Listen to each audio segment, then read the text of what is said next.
How's it going there, true believers? It is I, Shane, and I'm here to give you another X-Men 97 episode review. Today's episode is episode 7, Bright Eyes. And before I go any further, please, I need you guys to hit that like button, subscribe, and hit that notification bell to be notified of more reviews just like this. We're close to that 500 mark, just a little under 2, a little under 2, but we're going to get there. Then we're going to get to 1,000. I believe in us.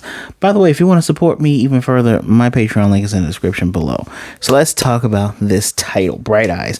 Bright Eyes is actually something that Rogue called Cable in the original series. He said, bright eyes, and punched him in the face, which, yes, this episode features both. If you haven't read the title, it's a spoiler. So as I start with most of these things, I tell you about the Easter eggs. This series is so damn good. Like, I usually at the end of shows like this, I pick out like my top 5 favorites. Is going to be difficult because this series is so good. So let's talk about the Easter eggs here real quick. So with the Genosha relief, because the X-Men, they've finally gathered themselves after the funeral of Gambit, and they go there. The mutants, we see Blob, we see Angel. Remember in X-Men First Class, the chick that was named Angel with the bug wings, and everybody's like, that's not Angel. Well, technically, no, it's not. Technically, that is a different character who's real name is Angel. She's the wife of Beak. She shows up there. Multiple Man, he's there, so he's still alive. Remember, he was on Genosha when all that happened, so that's fairly interesting. Strong Guy's there being a dick. I'm not a big fan of Strong Guy. I just he's annoying to me. We see Nimrod inside of Guy Ritchie's mind. Nothing new really changed for the intro at all. We do get Sad Rogue, saying this time previously on X-Men. We get that. Morph turned into Quicksilver when he was battling the Bolivar Trask Prime Sentinel. More on that in a minute. We see the OZT. OZT stands for Operation Zero Tolerance. Not just one of my favorite storylines in the 90s for the comic books. I was in the hospital for a while after my appendix burst, and that was out during the same time. Reading comics during that period was good for me, but Operation Zero Tolerance is not just the name of the storyline for that. It is also technically the name of the group. The OZT, or Operation Zero Tolerance, and here spawned from Oliver, like the original group from Bolivar Trask is Sentinel builds from a long time ago. But in the comics, they basically we're making human Sentinels. The human Sentinels are going to get rid of the mutants. Bastion, the big bad villain, not just for that, but also seemingly for this, he has inner workings in the government in the comic books with Val Cooper. Val Cooper kind of runs X Factor, who was led by Forge at that time. They work for the government, so he kind of has a mutant task force to push things in motion for him. Stuff goes downhill, though, as soon as they figure out what's going on. They give S.H.I.E.L.D. the okay to take them out. His backstory is... I got to talk about Siege Perilous and all that other stuff. He's technically a mixture of a Nimrod and a Mastermind from a different future dimension. It's crazy. Reborn as a person.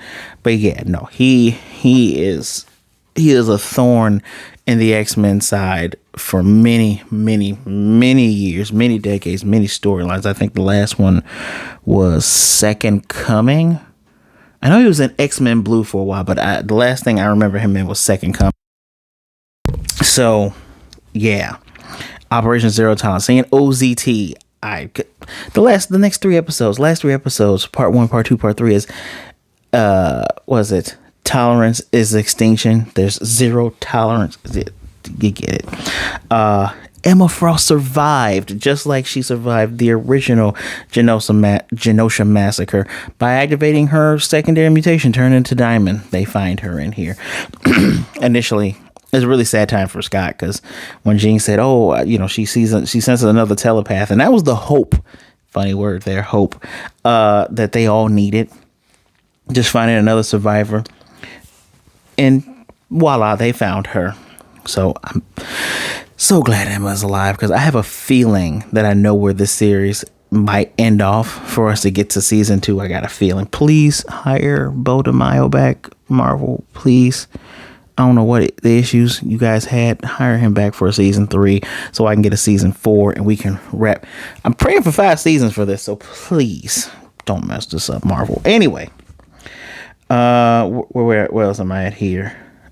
Jean has psychic echoes. That's kind of it's not really an Easter egg, but we saw the fish squid kid stuff come down on him. We saw Emma and Shaw had stuff come down on them, and Maddie, everything's coming down on her.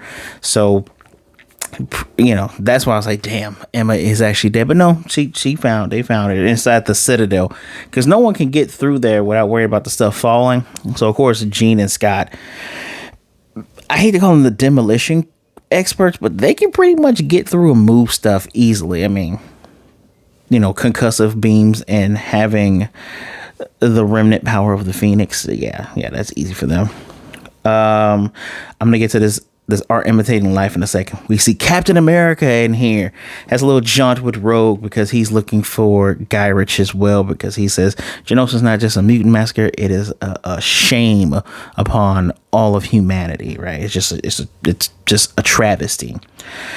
Rogue was very petty though, because he is unable to actually do much, because he couldn't go to Mexico with her because they know that's where Guy Ritchie was taken. He can't go with her because he's wearing the costume. He's works for the government. It will cause issues. So very petty. Rogue throws his shield. He more than likely went and got it back. We see Thunderbolt Ross. Initially, Rogue breaks into that place, tearing it down. It's supposed to be able to stave off the Hulk. Well, it cannot stave off Rogue. We see the 90s Mimic. I prefer modern looking Mimic, but we see Mimic, guy who is now currently he's a mutant. It's weird. He has the powers of the 5 original X-Men, and his story is a little bit complicated too. I like him though in Exiles. He's cool in Exiles. The frog guy that they fought before, and the thing a long time ago, I cannot remember his name. We see Amelia Vaught. Dr. Amelia Vaught, former lover of Professor X, former acolyte, ability to teleport via mist, transform into mist. She can turn others into mist and bring them to her. Nice scene. I love all, because the X-Men / mutant universe, just call it the X-Men universe. Even when you're just talking about just one mainline universe, there's so many characters that can just come in because they're a part of this world. I really appreciate that about this show. Right, so let's talk. Rogue, when breaking into the Hulk, I'm gonna call it Hulkbuster's facility, does her MVC kick, the jump up, roll, and just her dive kick, which a lot of people say Kamen Rider kick. Yeah, that was really nice to see. That one's kind of spoiled early on. They gotta put trailers out for these, but that was very cool to see.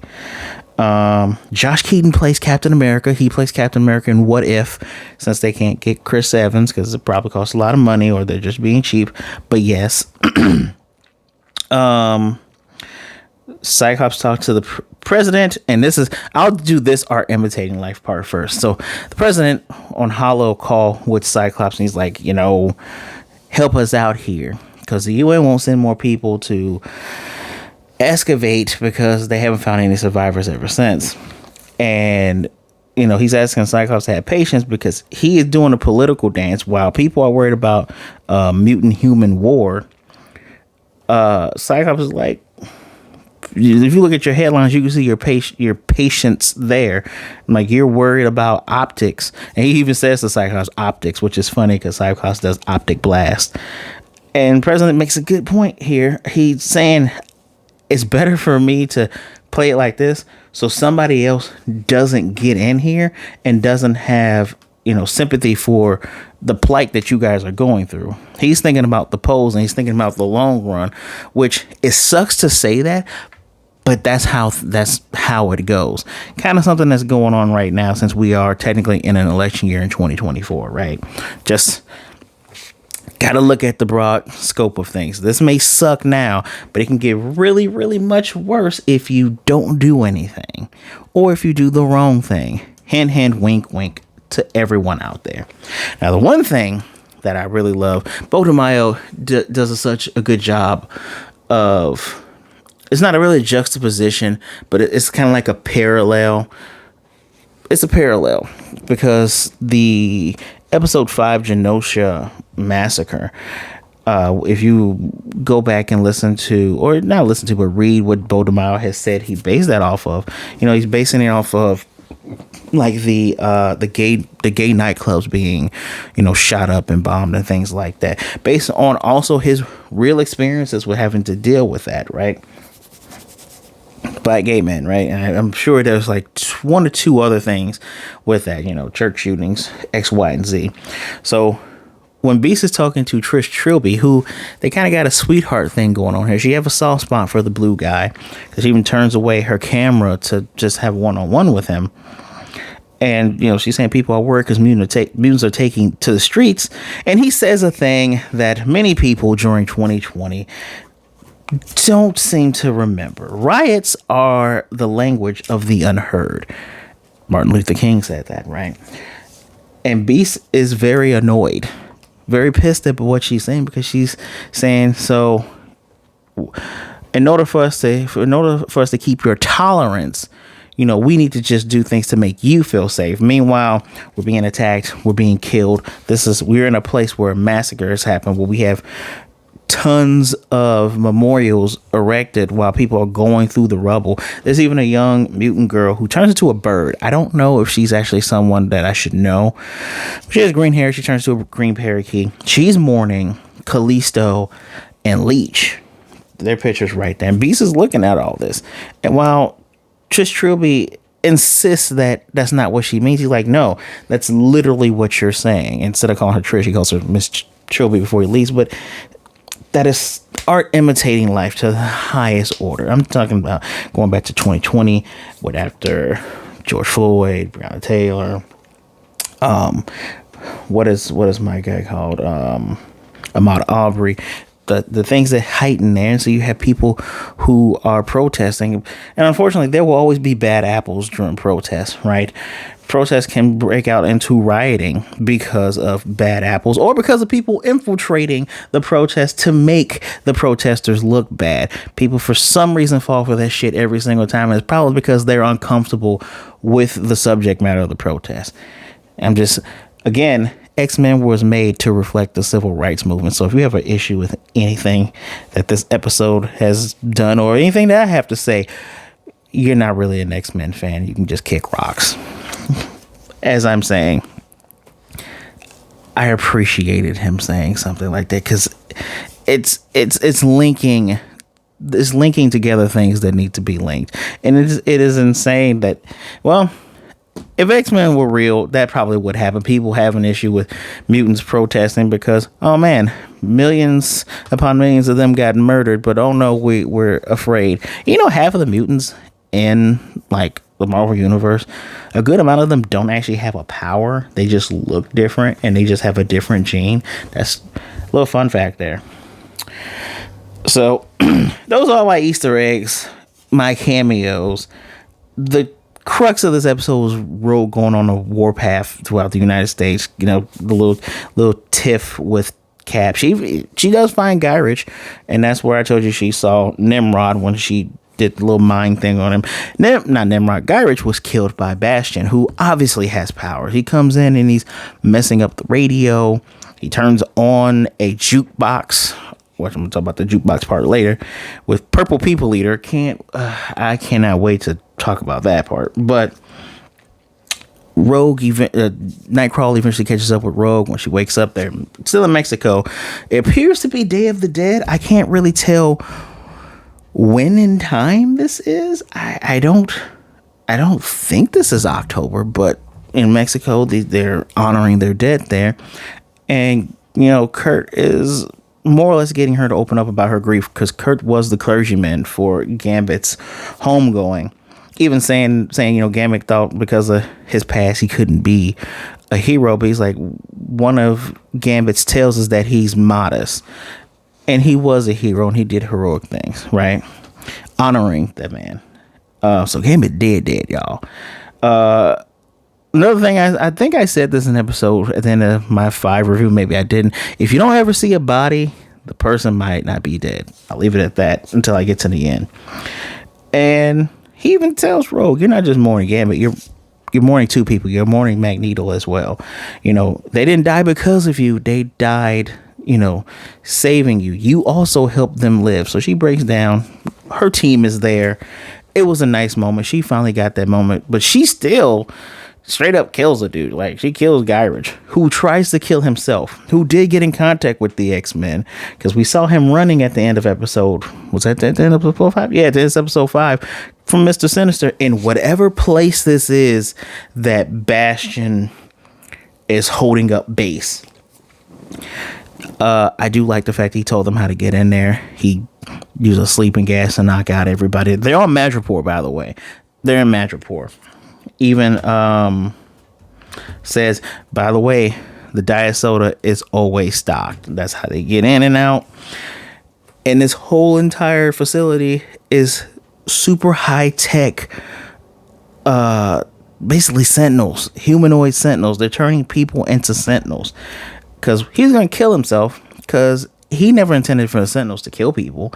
He intended for the Sentinels to just protect humans, which is kind of funny. It always makes you think, how did Smith and Wesson envision guns? Did they envision like the revolver to just be, you know, something to protect yourself and stop things? Or say, what else would you expect the Sentinels to do, Mr. Trask? I mean,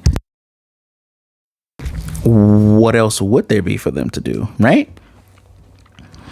So before he jumps off, she grabs him and she's like, you know, you got to tell us, you know, where's Sinister, what's going on with this? And he's like, I have nothing for him. She's like, I got nothing for you either, sugar. Just drops him. And look, I've been hard on Morph. Been hard on Morph this entire series because the jokes aren't appropriate. I get why you tell jokes. It's kind of a Spider-Man thing where you've been through a lot. But I love the fact that Morph says, so what's the point with all this? Like, is this who we are at this point? And Wolverine's okay with, you know, her dropping Trash, because, you know, Cyclops is like, what did you do? And he's like, she did what we all want to do. We all wanted to take care of this guy, right? Although technically, what was the point of you grabbing him if he was going to kill himself? Just to make sure he didn't know any other information? You could have just had Jean scan his mind, which I don't know why they didn't have Jean just scan his mind. Just saying. But I do like that Morph said that, because that can stand to be a point of contention in the future. And then the big battle where terminate mutants. He has always been turned, or even turned into a Prime Sentinel, Oliver Trask, which I think that actually did happen in the comics. They kidnap people. They turn tons of people. Karima Sheepnar, I don't know if I said her name correctly, Omega Sentinel. She becomes an Omega Sentinel. She eventually becomes a member of the X-Men, at least Rogue's X-Men, during the 199 X-Men Legacy. I like that Rogue costume. She is a big part. It's actually an alternate future version of herself that's super evil and wants to kill all humanity, is involved in this Fall of Krakoa stuff, this whole Orcus issue. But we're not going to talk about comic books. We're going to talk about this. But yeah, as soon as he comes online, the sleeper cell has awoken, basically blows up the floor. Apparently he hit Rogue that hard it was like an explosion. And then Cyclops was like, yeah, he knocked out Rogue with one hit, so we don't hold back on this guy. That fight ended rather quickly for them. Pardon me. Ended rather quickly because being super fast and trying to punch him did not work. Wolverine got knocked out. Beast got knocked out. Jean is super powerful. Just before they got ready to fight this guy, Jean tossed the half of the building that was going to fall in the streets into the water easily. Cyclops is just shooting the debris because that's what they can do, and this Prime Sentinel washed both of them. Well, wash Jean into a car, then get ready to fight Cyclops and smashes his head in. But he is saved by his son Cable with an electromagnetic. I actually wrote the name down of the type of thing he used. Electromagnetic cluster grenade. He said, I find this is how you deal with these things. And of course, Jean reads his mind, finds out, oh, snap. Cable is your son, Nathan. He's like, no time for a reunion, Dad. So it's so 90s. No time to reunion, Dad. We got to take care of this or it's going to be bad. And it is going to be bad. Going to be very, very bad. Speaking about the family part, I do have to say Jean was much more understanding in this episode than just period. Like anytime. I one of the things that annoy me about Jean Grey is how much shit she gives Scott. When it's one or the other. It's super lovey-dovey or she gives him a lot of shit. And I like that she was very sympathetic and empathetic with him losing the mother of his son, right? She understood even when he was crying when they found Emma, partially because they didn't find Maddie, right? Like he's happy that they found someone. They're all happy. Jubilee was crying, but it's also like, damn, the mother of my son is gone. Like she's gone. You gotta feel bad for the guy. They worked really well. They even had that little discussion while searching the Citadel part of Genosha. Things feel different. She's like, even when I died on the plane, she got thrown in the ocean, the Phoenix, the Dark Phoenix stuff, and he's like, you come back every time, but I think that's the thing that is. He's like, this technically isn't on her. It's technically so complicated, and she's right. Their relationship is very complicated, but I appreciate that you have time to address this while they're looking through things. So we don't get whole episodes dedicated to. I don't think people watch this for like the gripping romance stuff. I enjoy all parts of the media except for love triangles. Love triangles are annoying, but I enjoyed the part of the media. I liked how well this was done. And thus we find that Sinister's talking with Bastion. I still don't understand if Sinister's a mutant. Why is he working with those who want to murder mutants? He's so weird as a character. He's so weird. And his whole deal is, why would you do that? Why would you lead them there to fight him? And he's like, I need the battle data for something better. It says it's like, I would have just waited and just overwhelmed them. Yeah, you and the other villains have not been doing a good job since 92. Damn, sick burn. Also, they were able to see that Charles Xavier is actually alive and with the Shi'ar. So the muties haven't been holding a secret, but I have one too. And the secret that I've been holding out this whole entire time is that Magneto's not dead. If you never see a body, the person ain't gone. Even when they get disintegrated, you got to see someone get disintegrated. I was about to say Darkseid Omega Beam style, but yeah, we watch all sorts of things here. And has a little collar on him. I don't think he has anything over his mouth, but that's when he puts on Purple People Eater on the jukebox, saying that, you have to apply heat because music, like heat, soften things up, opens up pores. He's shaving Magneto, saying, don't resist and obey, and you'll be all right. I think he's going to turn Magneto into an Omega Sentinel, which would be a personal hell for Magneto to be turned into one of the things that hurts his mutant brethren. Wow. That's all I can say is wow. He played Purple People Eater, which Bastion's wearing purple, Magneto wears perp, technically Nimrod is white and purple, the Sentinels are purple. So many layers to that song. Insane. I think I covered everything except for Jubilee finally convincing Roberto to tell his mother that he's a mutant, because even her foster parents called her and they were wondering if it's going to be a war. Too Strong Guy told him he needs to bulk up because it's going to be a war. Strong Guy's a jackass. And she's saying, look, You do what you want, right? But I would hate for someone to call my parents and for them to find out who I was that way, for them to bury a stranger. And he's like, well, come with her. And obviously his mom knew. I said this back when he said what was it? Was it episode 4 with the Jubilee episode and the game episode where he's like, yeah, and they were attacking, and mom was trying to put on a brave face. I'm like, no, dumbass, you're a mutant. She knew you were a mutant. Especially when she goes, oh, ever since you were 16, several things caught fire magically, like your boat caught fire. Did you really think we would think it was Somali pirates? And it's like, Roberto is a dumbass. But now we see the hard facts of life where he has to keep him being a mutant under wraps, right? And he can't really, they have to talk about who he can be around because